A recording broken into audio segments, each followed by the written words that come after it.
এক গভীর জঙ্গলে এক হরিণ বাস করত আর এক সিংহ বাস করত। একদিন সিংহটি এক শিকারীর ফাঁদে পড়ে যায়। সে সাহায্যের জন্য এদিক ওদিক দেখতে থাকে। হঠাৎ তার নজর পড়ে দূরে আসতে থাকা এক হরিণের দিকে। হরিণটিকে দেখে সিংহটি তাকে সাহায্যের জন্য বলে, হরিণ ভাই, দয়া করে এই খাঁচা থেকে আমাকে মুক্ত করে দাও। আমি শিকারীর ফাঁদে পড়ে গেছি। কিন্তু আমি তোমাকে মুক্ত করব, পরে তুমি যদি আমার ক্ষতি করার চেষ্টা করো তাহলে। আমি কথা দিচ্ছি, আমি তোমার কোনো ক্ষতি করব না। দয়া করে তুমি আমাকে এখান থেকে বের করো। এরপর হরিণটি আগে পিছে না ভেবে সিংহটিকে মুক্ত করে দেয়। আর সিংহটি মুক্ত হবার সাথে সাথেই হরিণটিকে বলে, খুব খিদে পেয়েছে। আমার হরিণ মাংস খেতে খুব ভালো লাগে। হরিণ মাংস খুব সুস্বাদু হয়। সিংহ দাদা, তুমি আমায় কথা দিয়েছিলে যে তুমি আমায় খাবে না। এরপর যেমনি সিংহটি হরিণের দিকে এগিয়ে যায়, হরিণটি দৌড়াতে শুরু করে আর দৌড়াতে দৌড়াতে এক শিয়ালের সামনে গিয়ে উপস্থিত হয়। শিয়াল দাদা, আমার জীবন বাঁচাও, আমার পেছনে এক সিংহ পড়ে আছে, আমাকে খেয়ে ফেলবে। আরে বাপরে, সিংহ পড়ে আছে! তুমি এক কাজ করো, দৌড়াতে থাকো। আরে দৌড়াও, ওই সিংহ আসছে। সিংহকে আসতে দেখে হরিণটি খুব জোরে দৌড়াতে শুরু করে আর দৌড়াতে দৌড়াতে এক হাতির সামনে গিয়ে পড়ে। আমাকে বাঁচাও হাতি দাদা, আমাকে সাহায্য করো। বলো হরিণ ভাই, কি হয়েছে তোমার? আমার পেছনে এক জানোয়ার পড়ে আছে, তুমি কি ওর হাত থেকে আমায় বাঁচাতে পারবে? জানোয়ার আমার থেকে বড় তো হবে না। না হাতি দাদা, তোমার থেকে বড় তো হবে না।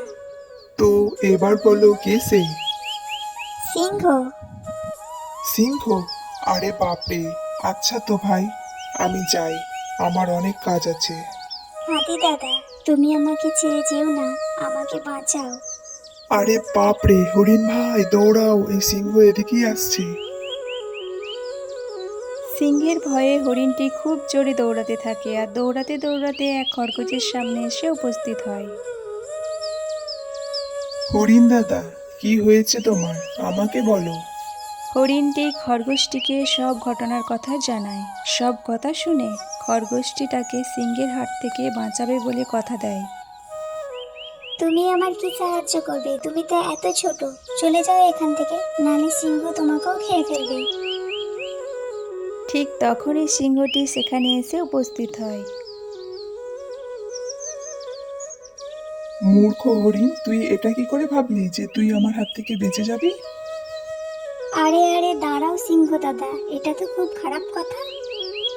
হ্যাঁ ছোট খরগোশ, কি খারাপ কথা? এটাই যে হরিণটি শিকারীর সঙ্গে লড়াই করে তোমার জীবন বাঁচালো আর তুমি তাকেই খেতে চাও। কি? শিকারীর সঙ্গে যুদ্ধ করে? কি মজা করছো? হরিণ কেন শিকারীর সঙ্গে লড়াই করতে যাবে? আমি বুঝতে পারছি না আসলে কি হয়েছিল। সিংহটি খরগোশটিকে বোঝানোর চেষ্টা করে। ও সিংহ দাদা, তুমিই হরিণকে সাহায্য করেছো। মূর্খ খরগোশ, হরিণটি আমাকে সাহায্য করেছে। আমি বুঝতে পারছি না সিংহ দাদা, তুমি কি আমাকে ওইখানে নিয়ে গিয়ে বোঝাতে পারবে? আচ্ছা ঠিক আছে, চলো। এরপর তারা তিনজনে সেখানে এসে উপস্থিত হয় আর সিংহটি তার আগের জায়গায় গিয়ে দাঁড়িয়ে পড়ে। হরিণটি তাড়াতাড়ি তাকে খাঁচার মধ্যে আবার বন্দি করে ফেলে। এইবার হরিণ ভাই আমায় মুক্ত করে দাও। মূর্খ সিংহ, এবার আর তুই এই ফাঁদ থেকে বেরোতে পারবি না। খোলো এটা, আমাকে মুক্ত করো।